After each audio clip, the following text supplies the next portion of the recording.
Ladies and gentlemen, welcome to Battle City 11! We kick things off on this 3-match card with the first of 3 Raigeki Championship Tournament quarterfinal matchups scheduled for one fall. Introducing first, you all know him, I know him, he is the son of the billionaire, a man who insists that he is a part of the CIW leadership group despite us telling him multiple times, you're not that guy, pal, you're not that guy. As we have explicitly told him he has just got a wrestling contract, but Shane McMahon, Shane O'Mac, the self-proclaimed best in the world, looking to gain a Raigeki Championship, which of course affords the winner an Exceeds Championship match at the time of his choosing. And we will determine the winners in the finals of the Raigeki Championship in a triple threat match on day 1 of Autumn Asylum. And now here comes Ki-Adi-Mundi, who we have not seen in CIW since he was in a 6-man elimination battle royal to determine the #1 contender for an Exceeds Championship match, which he was put in as a substitution because of shenanigans that happened between the New Boo crew, Majin Riddick, and Agent 47. But Ki-Adi-Mundi doesn't feel like he's really gotten a square deal here in CIW yet, because it's been almost 4 months since that time has occurred, and now wants to get back into the mix, maybe into the mix that he never really got a chance to be in, and stick his gigantic almond-shaped head into it. But Shane McMahon, always willing to stick his head into things and leap off of large buildings and structures. But Ki-Adi-Mundi has got those Jedi reflexes. Let's take a look at the bracket.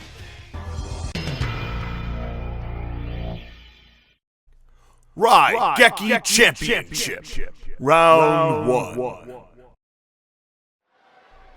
Both of these two men ready to do the battle. But I'm not really sure what the wrestling capabilities are of either of these two. I mean, I know Shane McMahon, but he's getting into his mid-50s. The last time we saw him competing was against Rasad for a spot on the CIW Council. That did not work out for Shane McMahon very well, as Shane keeps trying to believe that he's in these meetings. He keeps knocking on the door saying, how come I'm not allowed in? Where's my key card? And I keep telling him, dude, I'm not even telling him that we have to climb up 4 flights of stairs to even get to the office space. He keeps thinking we're on the ground floor, so he keeps knocking on like a taco shop and trying to get into the taco shop, and I've told them to just let him do it. He'll tire himself out. He'll probably go in and get some tacos, and that's usually what he does. He calms down and then he leaves. And now wrenching the leg of Shane McMahon is Ki-Adi-Mundi, as we are finding out tonight the final 3 who will advance into the semifinals of this championship tournament. And on day 1 of Autumn Asylum, which is going to be on September 11th, that is going to open the show as the Raigeki Championship Finals. And of course, we have a lot going on. Of course, next week, the big Midsommer Showdown, where we're going to determine 3 #1 contenders. We got the Exceeds #1 contenders match, the Ladies Championship #1 contenders match, and the CIW World's Championship #1 contenders match. All happening next week at the Midsommer Showdown, plus a bonus grudge match on top of that. You are not going to want to miss it. The Midsommer Showdown, the real biggest party of the summer. Not the longest, but the biggest as far as magnitude is concerned.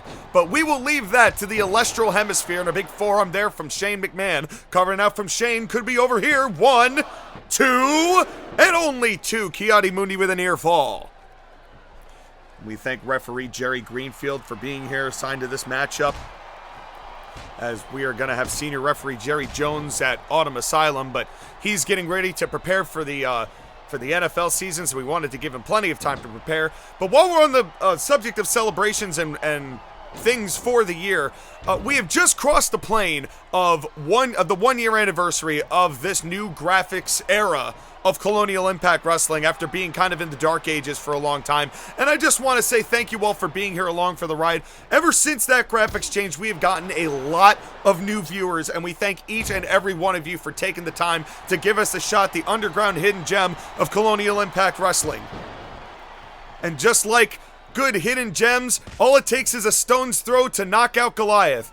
But we'll save that for later in the month, as we'll leave that as a little bit of a teaser for some of you who have been begging for some level of response. But Shane McMahon, you know, kind of like Nick Aldis, had to stand up for himself as a man at SummerSlam. You know, it's getting to that point. But now luring Ki-Adi-Mundi by taking that powder did Shane McMahon, and now a chop block. And I'm not sure what Shane McMahon has brought in terms of a finisher here for Colonial Impact Wrestling since he signed full-time with CIW. Both of these men made their full-time roster debuts at the Battalion Brawl back in January. And not enough there to get a pin or a submission, in that case, with that sharpshooter. And Shane McMahon, you know, not known for being the most athletic, despite what he would try to make you think. But he's always had a lot of guts. And he's been trying to spill his guts a little bit too much in Colonial Impact Wrestling, if you ask me. And now just wrenching the arms. Just butterflying the arms, just wrenching those shoulders back. Another cover from Shane. 1, 2, and only 2. Ki-Adi-Mundi again with a near fall. As referee Jerry Greenfield now having at it with Shane McMahon, but Jerry got a great look at the shoulders there. And now Ki-Adi-Mundi with a forearm to the back of the head. But a drop kick from Shane knocks Ki-Adi-Mundi back down.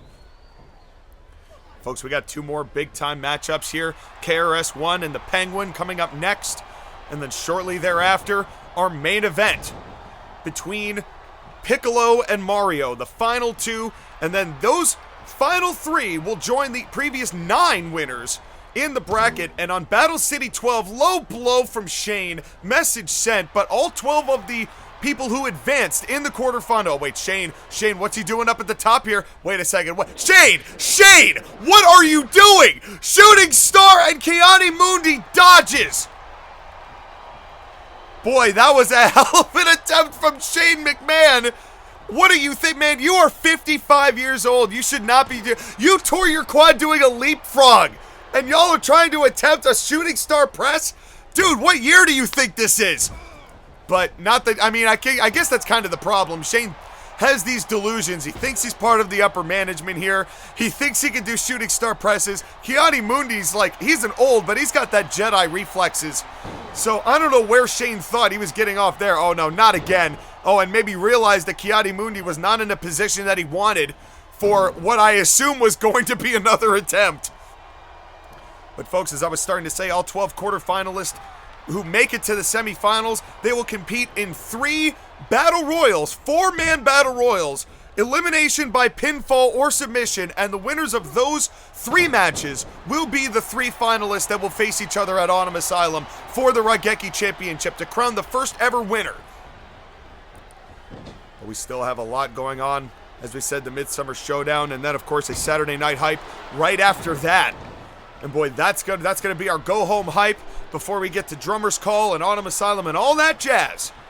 But it is nearing ever closer, match by match, moment by moment. Oh, Ki-Adi-Mundi is double-throated Shane, and a buckle bomb into the corner, a choke bomb. And Shane McMahon, he might have underestimated Ki-Adi-Mundi here a little bit, as Mundi took a lot of punishment in the beginning, and now Shane trying to get another fire here as into a second wind. And Ki-Adi-Mundi's got that big saber toss. We have yet to see it happen. But we have also not seen a whole lot of Ki-Adi-Mundi, as it has been 4 months. And Ki-Adi-Mundi, he had to go back to Megiddo. You know, there was a lot of issues he had to do. You know, Order 66 wasn't executed, as you might have heard on the Court Martial podcast. And folks, if you want to hear the SummerSlam review from myself, JOSHAGEDDON, and Skylar Greenberg, the link is in the description. We cross-pollinated all week this week. Why stop at just the CMP? But you know what? That's because there are multiple ways to have multimedia empires without having to have your ratings explode. But you can still make your impression felt and have an influence in the community. And oh, wait a second. Shane, not again! Another shooting star attempt! And once again, Ki-Adi-Mundi gets out of the way. But it's quality over quantity, and that's what we provide here at CIW, is the top-notch quality. Not to say that we don't have a good quantity of matches, but oh, and a punch to the dick as Ki-Adi-Mundi is running out of opportunities for children, and a third punch to the dick in a row. And sometimes it's all about sending a message, and the message clearly being sent to Ki-Adi-Mundi here tonight. But the winner is not going to have that much rest, just a couple of weeks before the semifinals are upon us. What condition will either of these men be in? And Shane now just attacking Ki-Adi-Mundi, just wrenching those right hands. And to be fair, there's a lot of head to hit for Shane McMahon in terms of Ki-Adi-Mundi. And oh, and now a big drop kick. Shane McMahon, desperate to get back into wrestling management. Punch to the dick again. And, you know, Shane, it's not going to make us want you in there when you're going to be doing that kind of shit all the time. Like, why would we add you to the council when you're clearly making a mockery out of Ki-Adi-Mundi, but Shane's exhausting himself, punching Ki-Adi-Mundi in the dick. And oh, and a big clothesline and a bulldog from Mundi. But can this be the opening that Ki-Adi-Mundi needs? This matchup going to be an intense one. It's already been an intense one. But which one of these two will finally punch their ticket into the semifinals? Ki-Adi-Mundi holding his very large head. Shane McMahon holding his very large ego, which also happens to be in his head, but it's not as pronounced. He's got more of a, you know, I don't know, he's got more like a cantaloupe shape rather than a gigantic almond. But head mass aside, oh, come on, Shane, not again. Not again. A third attempt. Just give it up, dude. Give it up. And, oh, he got it. He got it. Shane with the cover. 1, 2, 3. No way. Shane McMahon hit a shooting star press and Ki-Adi-Mundi kicked out. What are you two doing? As Shane McMahon just hit his bullet. And somehow Ki-Adi-Mundi got the shoulder up. I mean, shocked that he even hit it. He's a 50-something-year-old man. And Ki-Adi-Mundi, I mean, he's not young either, but my God. I am amazed at the tenacity of Ki-Adi-Mundi, and maybe he's right. Maybe he didn't get a good chance to demonstrate what he's capable of. You know, it's only been in multi-man matches. We haven't seen a one-on-one match for Ki-Adi-Mundi. Of course, we saw him in the first round of the Battle City Tournament for Millennium Championship. And oh, wait a second. Look at the elevation on that clothesline. That must be the saber toss. The cover by Mundi. 1, 2, 3. He did it. That was insane. Of all the people to have an instant classic opening matchup, Shane McMahon and Ki-Adi-Mundi. I was shocked that Shane McMahon hit that shooting star press, but even more shocking was the dig down deep saber toss and the 1, 2, 3 for Ki-Adi-Mundi, who punches his ticket into Battle City 12. Let's take a quick look at the bracket where he's going to be placed in the Fatal 4-Way Battle Royal Madness and move on to match 2.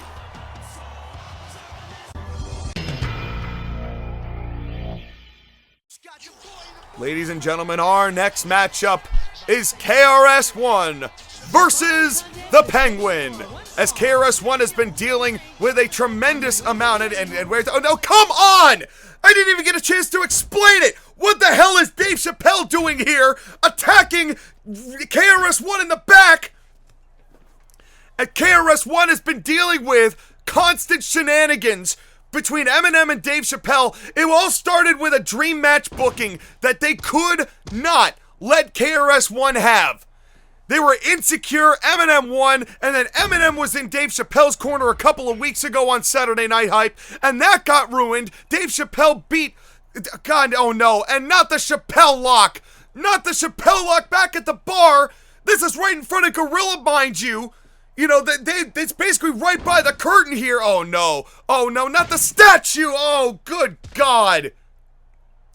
Right into the statue went KRS-One. His skull might be split in half. As Dave Chappelle has decided why have Eminem and Dave decided to ruin KRS's life and gatekeep CIW? And oh no, wait a minute. What the hell? I guess Eminem was waiting in gorilla position, and they must have traded KRS off, and now Eminem is attacking KRS on the ramp. This is wrong. This is not right. And now I gotta call security, which is on the other side of the street, down the road, because of Rasad's fucking budget cuts. God, this counselor of finance. I almost want to put Shane McMahon on the counselor when it comes to Rasad's budget cut bullshit. I'm so sick of this that every time, and now, fairly, Pegasus is going to be pissed. Because Pegasus despises interference of his tournaments. I mean despises it. And Eminem is just assaulting KRS-One, who's not been able to get his hands up because he was attacked, I assume, from behind by Dave Chappelle and now Eminem. Folks, I didn't even get a chance to announce the participants. This is a Raigeki, well, not this match, but KRS-One and the Penguin is a Raigeki Championship I'm flustered. Raigeki Championship Tournament quarterfinal matchup. But what kind of state is KRS going to be in, being dragged to the ring? Oh no, oh, not the kill shot. Not a kill shot onto that steel grate. Somebody get security out here. Are you proud of yourself, Eminem? Yeah, you may have only had one shot and you made it count, but this wasn't even your shot.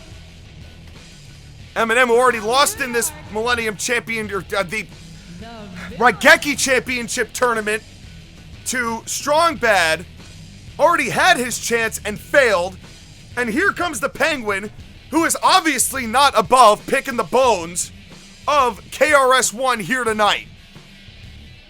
I am absolutely disgusted.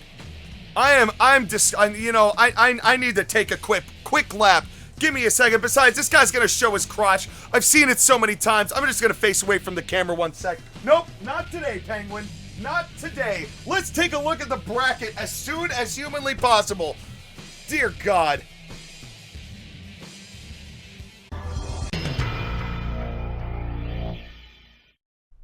Raigeki Championship.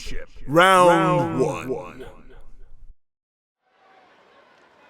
But what kind of state is KRS gonna be in? You know he's gonna fight. He's gonna give it his all. He's always gonna do his damnedest. That's been his honesty here in CIW. The headmaster of the College of Global Hip Hop Awareness. And now a pullover pile driver. But he's not gonna be teaching many classes here today. But it's not like he's gonna get the chance. Penguin with a low blow. As referee Jerry Greenfield, I mean, there's only so much he can do. All of that assaulting happened before the bell rang. And KRS with the IMAM CRU-1-2, but I'm not even sure he's going to be able to execute it now. After what we saw here tonight. And now, wait a second. Now, a big-time choke bomb with all 400 plus pounds of the Penguin's force throwing KRS down. The KRS, he's a fighter. He is not going to quit. He is going to lay the boots into the Penguin as best as he can. He will scrap, he will claw, and he will do it without additional label influence. This man cannot be sold. And that is what I love about KRS, what I've always loved about KRS over pretty much every other rapper out there, especially Eminem, who has proven himself to be more than a sellout here in CIW. Which is kind of rich considering that he attacked the actual original fake Slim Shady that was in CIW for so many years, so it's not like he's even earned his spot in CIW himself. But feels the need to grandfather this whole situation. I don't like it. I don't like it at all. And now just throwing KRS over the top rope. And KRS landing stomach first. As referee Jerry Greenfield begins his count. But I'm not even sure. I'm not even sure what's even going to become of this now, man. I mean, and now just chopping KRS. And if Penguin wins, I mean, obviously he's going to have no qualms about the fact that he won against KRS in such a degenerate fashion. That's not going to be much of a surprise, I don't think, to anybody in the room. But the fact that KRS is still trying to fight in here, you can't deny this man has got heart. Unbreakable heart. But unfortunately, he does have a breakable body. And he cannot be feeling good as KRS, oh yeah, there you see it right there. He's barely moving because the second he does, he's in tremendous pain. His guts are, I mean, for the amount of damage he already took. Folks, if you're just joining us, Eminem and Dave Chappelle attacked KRS before this match in the bar area. And then Eminem dragged him down the ramp, hit a kill shot on the ramp. And then Penguin just waltzed down to take care of business, but KRS-One has been trying desperately to fight back in this Raigeki Championship quarterfinal matchup. With only 2 spots remaining in the semifinals. one of these two men will fill that spot, and a giant chop. Again, right on those injured ribs, into the chest, and now just that foot into the throat, and onto the sternum. Making it difficult to breathe for KRS-One. Boy, and folks, stay tuned for our main event, Piccolo versus Mario, as that is going to be our final quarterfinal matchup. And we'll list at the time, and a low blow, an overt low blow, and now a penguin plunge, landing him on the already injured head. I mean, his head already went through that statue. As this is as good as over. The cover from Penguin. 1, 2, 3. And leave it to the Penguin, albeit circumstances outside of his own, to have the slimiest, scummiest, cheapest victory of the entire tournament quarterfinals. And that ultimately is what did it.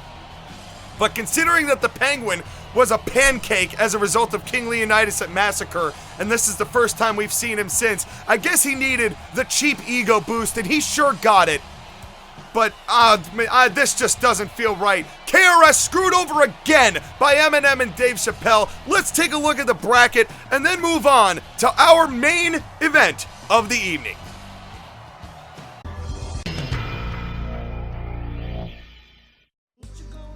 Ladies and gentlemen, it is now time for our main event. And it is the final quarterfinal in the Raigeki Championship Tournament, which I'm sure you're really sick of me saying. But introducing first, a man who is a former two-time TAW Lightning Weight champion. A man who has had a couple of Exceed Championship attempts, albeit none of them successful. The brother of Luigi, Mario, Mushroom Mountain Mario, who believes that he deserves all of the acclamations for his victory over Strong Bad, which was a hell of a matchup. That these two had a TLC encounter that Mario ultimately ended up winning with a shooting star press off the ladder, but that, make no mistake about it, it was a hellscape prior to that happening. But Mario finally recovered and ready to regain some momentum heading towards championship gold. But will he be able to do it against a man who has not had singles action, or at least has not had momentum in a singles capacity since he set foot in CIW? A very interesting pairing here tonight, as Mario has been trying everything he could. He joined Done Caring for a little while. That obviously fell through. So looking for just to stand on his own 2 feet, but don't be surprised if this guy tries to cheat. We've seen that Mario will take every tactic possible. He can't get over the loss to his brother. Luigi, obviously a CIW Tag Team Champion as we speak. And speaking of CIW former Tag Team Champions, here comes Piccolo. As Piccolo and Reptile, the Greasy Green Gigolos, the last time we saw them, they ended up in a losing effort in the Mirror Force semifinals to the Keanu Connection, who are the Mirror Force champions, and have an opportunity to cash in on Luigi, as I mentioned before, and Waluigi, the Angry Luigis, for a CIW tag title shot at the time of their choosing. But Piccolo and Reptile, you know, they're still chilling, they're still best friends, but Piccolo decided he was going to enter this tournament, wanted to see if he could strike it out on his own. Of course, the Greasy Green Gigolos have been doing tremendously together, and both of them urge me to say that this is not them breaking up, and that this is them just remaining a faction. But Piccolo, let's see what he's capable of. He's been here for a long time, and he's never really had that shot. Will he be able to prove it here tonight against the man who will take every tactic to make sure he fails in terms of Mario? Let's take a look at the bracket.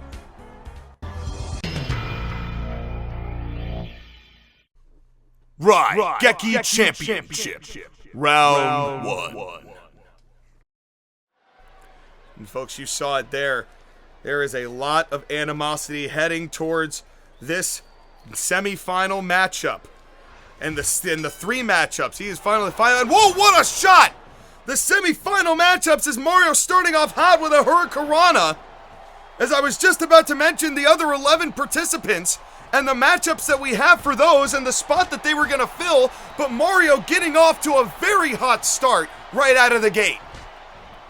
And that's what I mean by Mario taking every tactic possible. He will not slip up for a second in order to achieve his goal.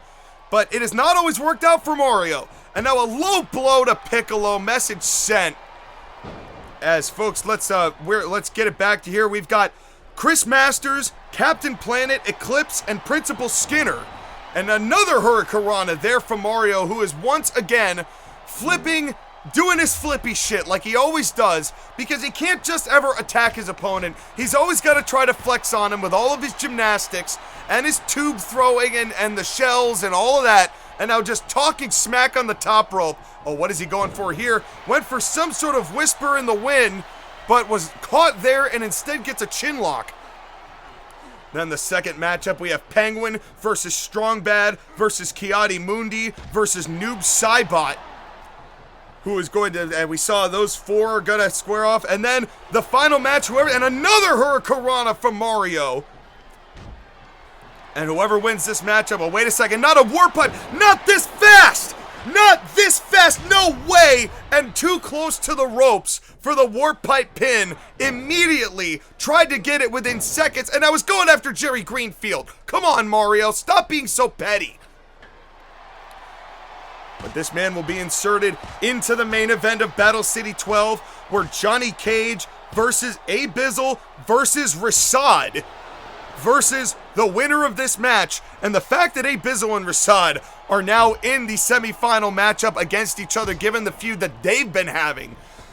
Oh man, you want to talk about combustible. So whoever is going to win this match has got their work cut out for him just between those two alone, let alone how difficult Johnny Cage is as a competitor himself. And a big back suplex there from Piccolo. Piccolo and Reptile, the greasy green gigolos. It feels like they've been through everything together. It's very strange, actually, not having Reptile here. And folks, Maximilian Pegasus's rules for the tournaments that take place on Battle City is that you are not allowed cornermen, which is what we found out last Battle City when an interview guy got ejected from ringside, and Eclipse had to win that match on his own, which he did. And now a back elbow there from Piccolo. Piccolo now forearms to the back of Mario. One of these two men will punch their ticket into the main event of Battle City 12, and if victorious there, the matchup to kick off our Autumn Asylum mega show on September 11th at 9 p.m. Eastern Time. We've got a long way to go there. Again, the Midsommer Showdown next week. We are determining our number one contenders to 3 out of our 4 major championships in Colonial Impact Wrestling at that Autumn Asylum Mega 3-day show next week. And now a cover from Mario there, and not even a 1 count from Piccolo. And this is going to be a different test for Mario. You know, he's definitely got the speed advantage, but Piccolo has got an incredible amount of guts. And I've said that for a lot of people here tonight, but it's incredible how well he and Reptile were able to dig down deep and fight from underneath and ultimately achieve their goals after they got denied time and time again. And they were the team. Oh, wait a second. Poison Rana pin, and again too close to the ropes. And again, the Greasy Green Gigolos were the team that ended the historic 780-day reign. Cover from Mario, 1, 2, and only 2. Piccolo kicks out of DC, Aquaman, Batman, Penguin, and the Riddler.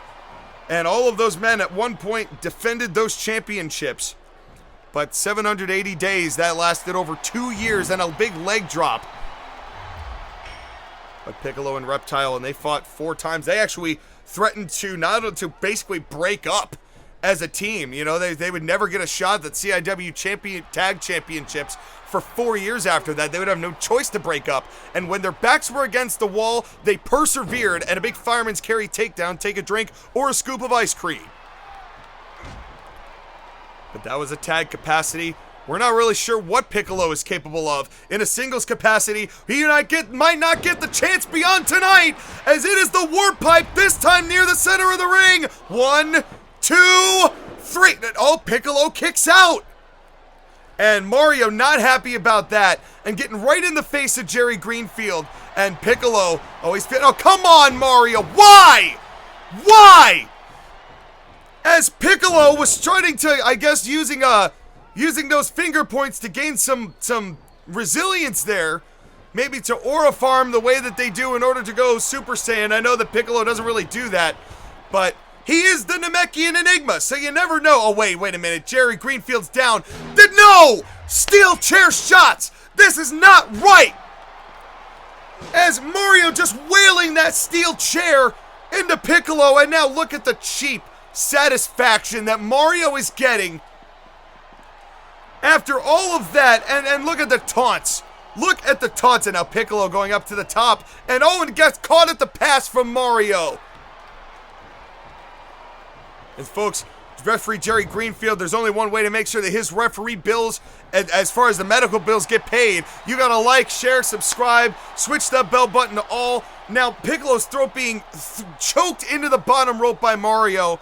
But if you do all the liking and the sharing and the commenting to hashtag Save a Referee Today, and also our new retirement program, hashtag Annuities for Referees.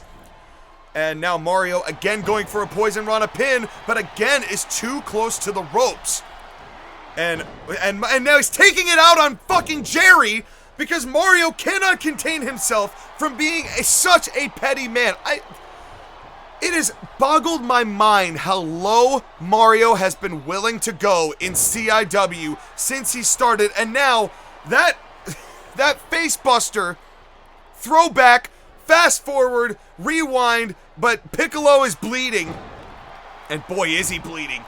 He's got a gusher that has landed everywhere, and boy will that be the death knell for Piccolo's chances here tonight against Mario, who had a hell of a 3-match series with Strong Bad that he ultimately came out the winner of. You gotta give the devil his due. And Mario, I know, wants to get into the semifinals, as considering that Strong Bad actually already punched his ticket in. And now another collar and elbow tie-up here in the late stages of this big-time quarterfinal Raigeki Championship Tournament matchup. The last one before the semifinals. And throwing Mario into the corner. And what is Piccolo doing? Piccolo getting up for a big-time move. Look out here, and a superplex! But did that take too much out of Piccolo here tonight? As Piccolo is down, Mario is down. Who is going to win this thing? Will there be anything left of either of these two come the semifinals and a headlock takeover from Piccolo? Referee Jerry Greenfield trying to keep his distance, trying to keep this as fair as possible. A rake to the eyes from Mario. And now another Poison Rana pin, but this time, and again, boy, those rope breaks are going to really haunt Mario if he ends up losing this matchup. Mario, he's resilient in a way of his own, you can't, wait a second, but will he be able to withstand a deep special beam pile driver out of nowhere? And boy, he pulled that out from absolutely nowhere. Where did it come from? I don't know. 1, 2, 3, he did it! As the deep throngs of the matchup, Mario hit several warp pipes, tried to go for several Poison Rana pins, but the ropes got him every time, even steel chair shots when the referee was down. Piccolo withstood it all, landed the special beam pile driver, and the Namekian Enigma is moving on to the semifinals. What a matchup here on Battle City 11. That is what Battle City is all about. Thank you all for coming. We will see you on Battle City 12 in 3 weeks, but we will see you next week for the Midsommer Showdown. Take care, everybody.